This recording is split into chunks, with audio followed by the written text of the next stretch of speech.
Assalamualaikum warahmatullahi wabarakatuh. Alhamdulillah wa syukurillah ala nikmatillah la haula wala quwata illa billahil aliyyil azim. Qala rabbi shrah li sadri wa yassir li amri wahlul 'uqdatam min lisani yafqahu qawli amma ba'da. Allahumma shalli ala sayyidina Muhammad wa ala alihi wa sahbihi wa barik wa sallim ajma'in. Amma ba'da. Teman-teman yang saya hormati, pada kesempatan kali ini kita akan membuka ini pengajian perdana kitab Waraqat. Yang mana kitab Waraqat ini dikarang oleh Al-Imam Jalaluddin Al-Mahalli yang disyarahi oleh Syekh Ahmad bin Muhammad Ad-Dimyati. Marilah kita bersama-sama sebelum kita lanjutkan pengajian ini, kita bersama-sama berwasilah mengirimkan doa Fatihah untuk para pengarang kitab dan ulama-ulama terdahulu. Semoga apa yang kita kaji ini dijadikan oleh Allah mudah, Allah memudahkan dalam memahami kitab ini. Ila hadratin Nabi Mustafa Muhammadin sallallahu alaihi wasallam wa ala alihi wa sahbihi kiram wa ila jami'il anbiya wal mursalin wal awliya was syuhada'i was sholihin wal amilin Usan Sultan al-Awliya Sayyidina Syekh Abdul Qadir Jilani wa ila jami' mu'allifil kutubi wa syarihiyya wa musannifiyya wa ila jami' man azazana ila al-muntaha Usan lahadha Syekh Muhammad Baudin al-Naqsabani wa ila hadrat Syekh Abu Hasan al-Sajili wa usan al-Syekh al-Mamsunaji wa usan ila hadrat Syekh Muhammad bin Abdillah bin Malik al-Andalusi wa usan lahadha Syekh Sa'id bin Sa'id bin al-Khudri wa usan lahadha Syekh Muhammad Masum bin Ali wa usan lahadha Syekh Abi Hamid Muhammad bin Muhammad al-Ghazali wa khususan ila hadrati sahibi kitab Waraqat Syekh Al-Imam Jalaluddin Al-Mahalli wa sunnah Syekh Ahmad bin Muhammad Al-Dimyati wa usaman fadha hadhihi dar wa awana wa manaqamaha ra'yatum wa ru'asahum syai'ulillah li wa lana wa lahumul Fatihah. A'udzu billahi minasyaitonir rajim. Bismillahirrahmanirrahim. Alhamdulillahi rabbil alamin.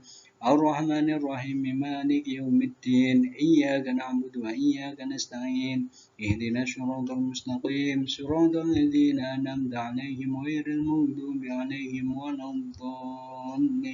Amin.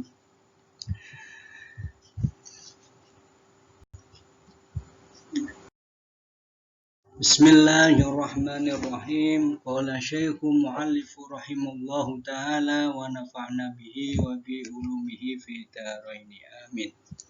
Bismillahirrahmanirrahim. Bismillahi kelawan nyebut asmane Allah. Ada yang memaknai ngawiti ngaji ingsun kelawan nyebut asmane Gusti Allah. Berarti mentakdirkan lafaz abtadi'u. Ngawiti ngaji ingsun kelawan nyebut asmane Gusti Allah Ar-Rahman kang maha welas asih dalam dunya akhirat, Ar-Rahimi tur kang welas asih ing dalam akhirat loko. Ar-Rahman, sifatnya Allah Ar-Rahman, ini belas kasihannya Allah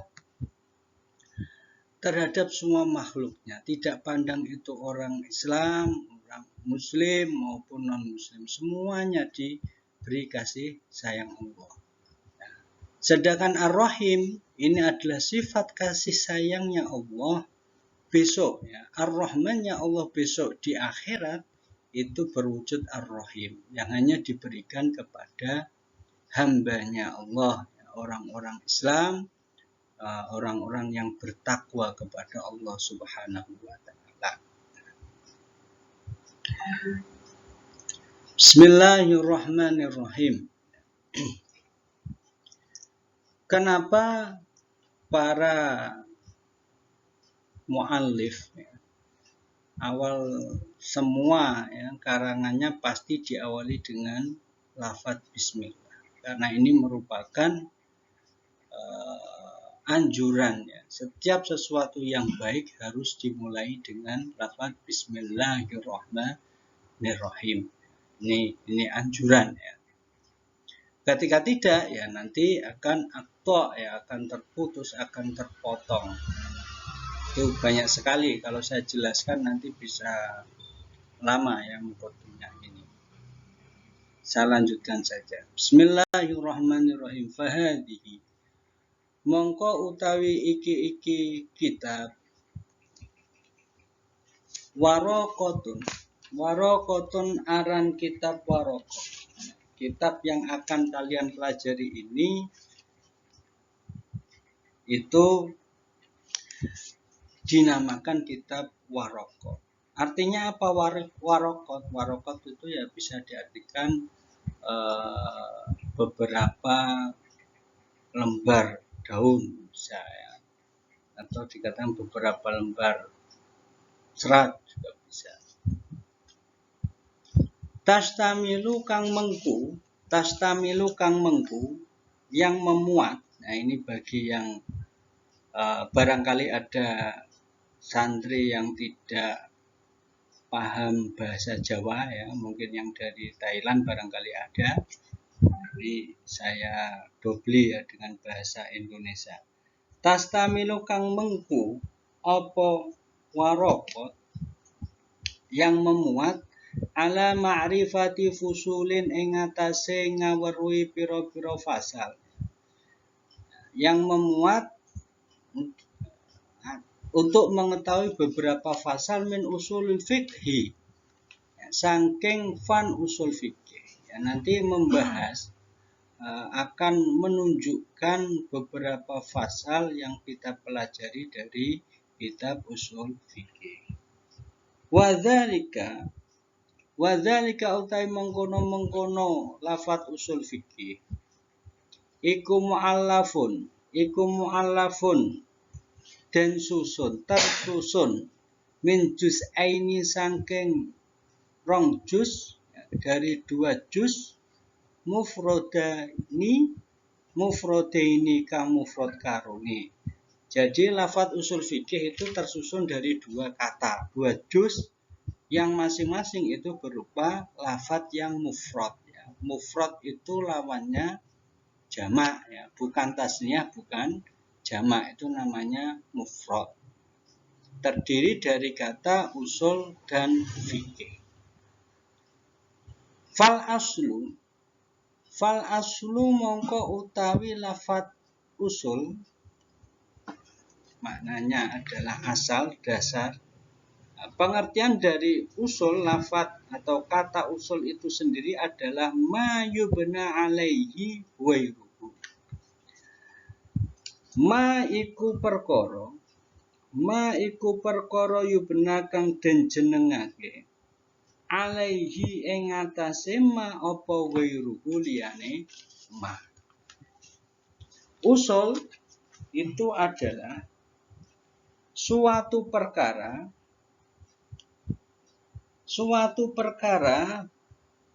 lain ya, suatu perkara lain didirikan di atasnya. Jadi ada perkara lain yang didirikan di atasnya, itu namanya asal. Contohnya rumah. Asalnya rumah apa? Ya pondasinya.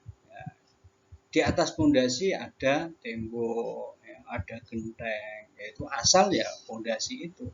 Karena sesuatu yang didirikan di atasnya, sesuatu lain yang didirikan di atasnya itu namanya asal. Ya. Tuh.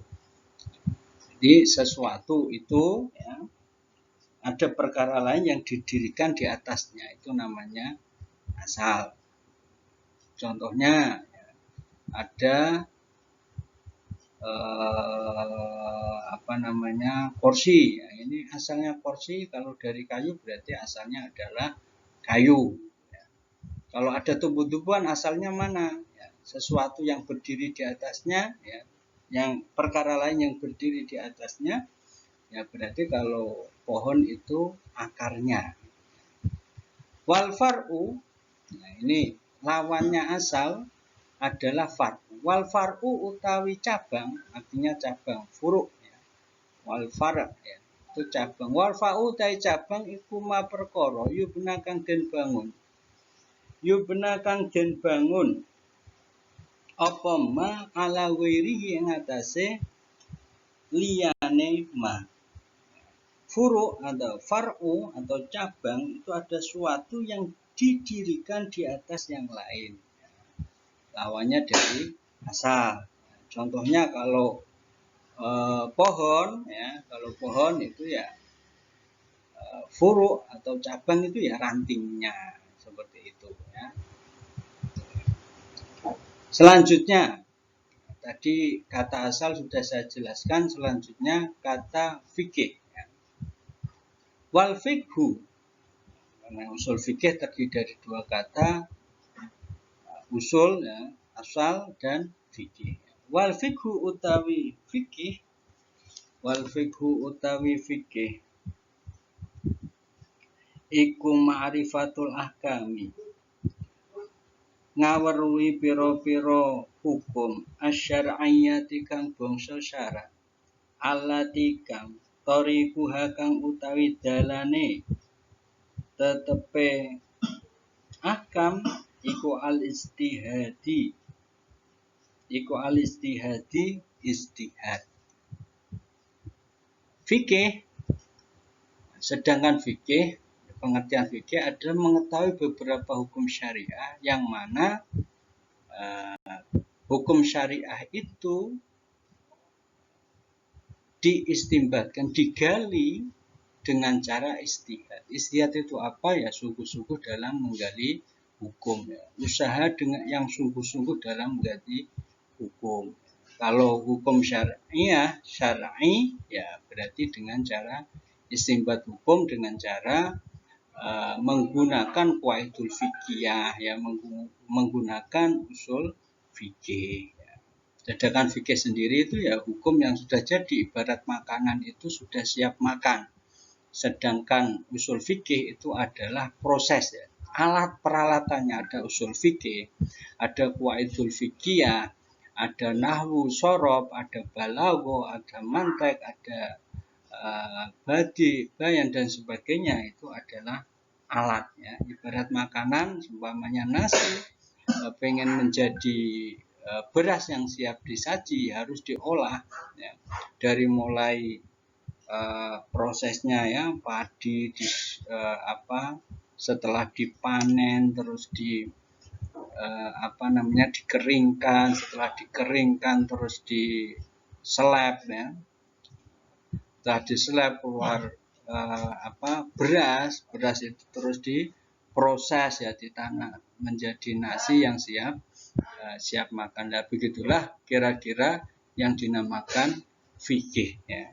Fikih itu sesuatu yang sudah siap kita makan, kita laksanakan. Sedangkan istihad itu upaya ya dalam penggalian hukum ya, istimbat hukum dari Al-Qur'an dan hadis. Harus punya alat-alatnya. Jangan sampai kita menggali hukum ya, tetapi tidak punya alatnya, yang nantinya akan ibaratnya kalau mau masak nasi tapi nggak punya peralatan ya tidak akan jadi nasi yang enak dimakan ya. Tentunya nanti nasinya tidak akan matang secara sempurna. Makanya ketika ada orang-orang ya yang mengajak mari kita kembali ke Quran dan hadis, ini sebenarnya ucapan benar tapi kurang tepat ya. Benar tapi kurang tepat. Kenapa? Ketika kita langsung ke Quran dan hadis, saya yakin kalian tidak akan bisa tahu bagaimana tata caranya sholat. Coba dicari di Quran bagaimana kaifiatus sholat di dalam Quran. Dalam hadis coba cari, tidak ada. Adanya di kitab fikih. Lah, kitab fikih dari mana? Ya dari mana? Ya dari Guru-gurunya dari mana? Dari gurunya. Tabiin dari mana? Dari sahabat dari mana? Ya dari Rasulullah. Dalam hadis tentang sholat itu saja Nabi mengatakan, yang bersabda bahwasanya hadis tentang sholat itu, shollu kama ra'aitumuni usolli. Sholatlah kalian sebagaimana engkau melihat bagaimana saya melakukan sholat itu. Shollu kama ra'aitumuni usolli. Lah yang bisa melihat sholatnya Nabi itu siapa? Nah, yang bisa ya para sahabat. Terus sahabat dipraktekkan lagi, dicontoh oleh diajarkan kepada tabiin kepada tabiin diajarkan pada ulama sampai sekarang. Terus dibuat konsep, tertulis dalam kitab yang dinamakan kitab yang membahas tentang ahkam syar'iyah, itu dinamakan kitab fikih. Kira-kira seperti itu untuk pertemuan pembukaan kali ini. Ya, semoga kalian semuanya, ya, tentu walaupun belum bisa bertatap muka, semoga tetap bisa mengikuti dan tentunya tetap semangat. Ya, jangan sampai kondisi seperti ini menjadikan kita malah tidak bersemangat, ya, mengurangi semangat dalam hidup ini.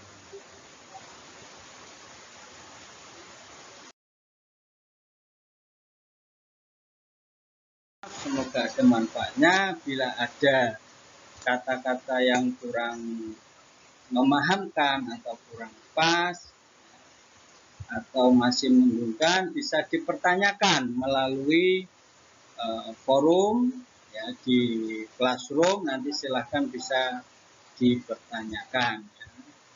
Selanjutnya tugas dari kalian adalah membuat review dari pengajian atau mukadimah ini, ya, nanti dikirimkan di Google Classroom. Sekian dari saya. Sekali lagi mohon maaf. Assalamualaikum, sampai bertemu lagi. Wallahu muwaffiq ila aqwamit thoriq. Wassalamualaikum warahmatullahi wabarakatuh.